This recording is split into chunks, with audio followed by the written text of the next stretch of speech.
Anyway, so I like the LG menu systems a little bit better. The functionality very similar, and you know, unfortunately the LG hardware, the screen, just not quite as easy to use, I've found, as the impression screen is. So screen, definitely Samsung's a little bit better. Menu system, I like the LG better. Now, if we go into actually using some of this stuff, you know, a lot of it's going to be the same because it's both on AT&T, both phones are on AT&T, but let's go into the web browser, and we can take a look and see. We'll go to MediaNet here on both phones. You can take a look and see how the two web browsers stack up. They're both 3G phones. Although right now, for some reason, I don't know if you can see this, but the impression is giving me the 3G plus icon, whereas the Xenon is giving me the Edge icon. Where I'm testing these phones, I definitely go back and forth between Edge and 3G just because of where I am and the cell coverage here. But, you know, for the exact same place, and I'm getting Edge on one and 3G on the other, so make it that way you will. So here's the same content on both phones, this AT&T homepage, and you can see I'm zooming in on the impression using the rocker switch on the bottom. The Xenon automatically zoomed the content to fit, which was kind of nice. So we'll take a look here, and you know, pretty easy to scroll around on the impression screen, and we'll go down to the Xenon, and similarly pretty easy to scroll around. So we're going to enter a URL this time, and we'll take a look at PhoneDog. And so on the Xenon, you don't actually see the URL bar up on top, but what you have to do is you have to tap kind of just below that enunciator, just below the status bar, and then it'll pop up, and then you have to tap in it again, and then we can delete what's in there, and we'll type in PhoneDog. And you can see I've already been there once. It shows up for me, but I'll type it in. There's .com key on the keyboard, which is kind of nice. You don't actually hit return to go, you hit go. We'll go back to the Samsung now, and there's a little menu button that's kind of always on the screen when you're in full screen mode. Whoops, get that back in frame. The little menu button there, and you hit that, and you'll go out of full screen mode, and then you'll get your different menus for your navigation, your bookmarks, all that kind of stuff, switching from mobile to desktop mode, etc. So we'll click on the URL bar and delete that, and we'll go to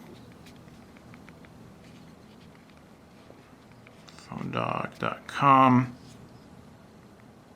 and hitting enter will activate the URL, which I think is a little bit easier. I'm just kind of more used to doing that from working on a computer. So now I've got the 3G icon on the Xenon, so go figure. Both phones loading up the PhoneDog page.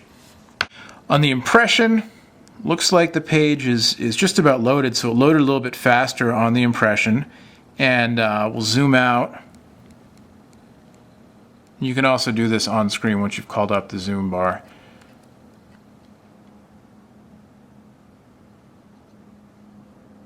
And so here's the page.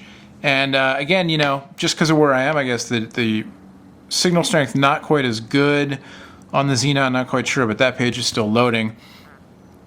On the impression, it's pretty true to form. It's a pretty good, pretty faithful rendering of the desktop version. You know, again, not the full-on iPhone type experience. We've got these kind of funny lines in the background of our page which aren't supposed to be there. But you can scroll through, you can see stuff. You know, pretty easy to get around.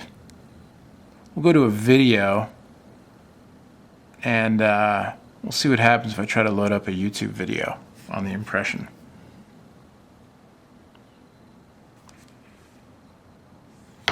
Meantime, Xenon still not loaded. I'm not quite sure what's going on here.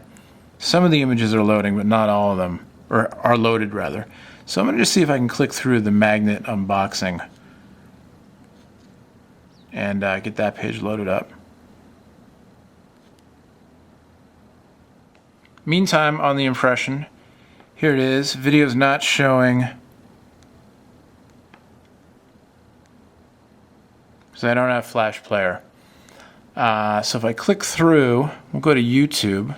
So both phones use the media player to play YouTube videos, presumably off of RTSP feed, and they both default into widescreen mode. And so there you go.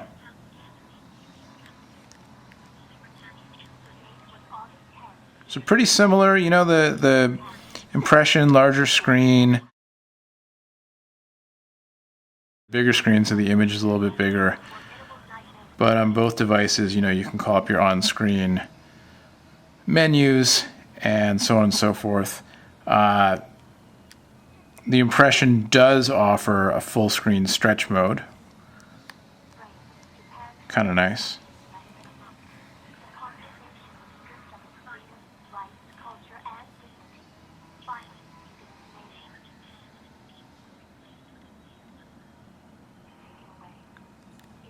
So there you go, a little YouTube experience on both devices. Speaking of typing things in, which we weren't, but I did a second ago, let's go back, let's open the phone back up and we'll turn off the music player there. We'll go back to the home screen and we'll click the message button and we'll type a new message on both phones, just so you can see what it looks like.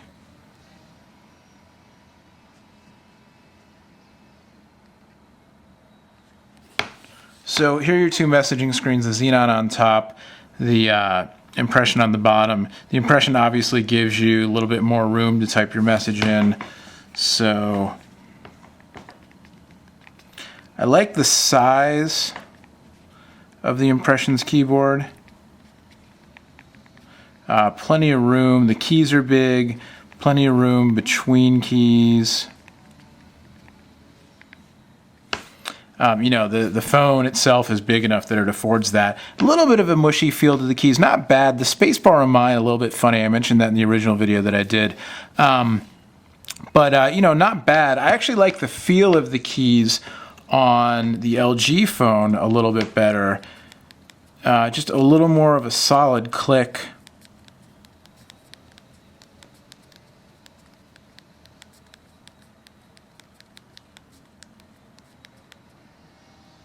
I'm not quite sure what I did there, but apparently I must have hit the email button there. Apparently I launched mobile email, but it'll save it for me in the task menu, so that's nice. But anyway, so you can see, you know, the keys are obviously smaller and closer together, and I just accidentally hit a key I didn't mean to and launched the mobile email program, so potentially a hazard there. I think you can definitely get used to the keyboard on the Xenon, no problem. You know, I haven't been using this phone every day. I'm testing a lot of different phones right now, so I don't have the, you know, I don't have the same usage that you would in terms of just getting the phone, using it every day. You get used to it. You know, like I said, smaller keys, but I actually like the feel better, a little bit more solid of a feel than the impression. They're both pretty good. I would give a slight nod to the Xenon on key feel, but, you know, it's balanced by the fact that the impression has larger buttons and more spacing. Both have D-pads down the corner. The Xenon has a few more shortcut keys than the impression. You've got a dedicated @ key, a .com key, dedicated keys to go to you know, your different messaging, your messaging, your mobile email, and your MediaNet key. The dialing buttons in slightly different places, you know. So a few differences there. The one thing that's kind of funny about the Xenon keyboard is that instead of having a shift key, there's just a caps key, and the caps key turns caps lock on and off. And so that's how you get a capital, which is fine. It's just, you know, I'm kind of used to having an actual shift key. So if I just want to do, you know, one capital letter at a time, there you go, like that, you know, the shift key will just do one capital letter. Whereas on the Xenon, if I hit caps, it's caps lock, and so caps lock stays on until I turn it off. Minor thing, but I'm not quite sure why they did it this way on the Xenon and didn't include a normal shift key like people are kind of more used to. You can do some amount of multitasking on both phones. You can, you know, listen to music in the background while you're doing other things. The Xenon has the benefit of that task menu button that lets you swap back and forth between, you know, so in the middle of my composing a message, I can decide I want to listen to music. I can hit this, I can go home. I can hit that little enunciator thing up on top. If I can find it. There we go. Go to the music player, you know, pick a song, get it started, etc., etc. On the Samsung phone, there's no task button, so a little bit trickier to do that in terms of, in the middle of composing a message, to save the message, go back, you have to save it as a draft, that kind of thing. But both will do, kind of minor multitasking, listening to music in the background, that kind of thing. Both have stereo Bluetooth, both have proprietary accessory ports on top. Really too bad they don't have standard headphone jacks. At least with the LG, it's a USB-based jack, whereas and a USB-based charger, whereas with the Impression, you've got the Samsung proprietary, less standard, fewer options, kind of a pain. Would like to see real headphone jacks on both of these phones. Battery life, fine on both phones. Reception call quality was pretty good on both phones. Sound quality pretty good.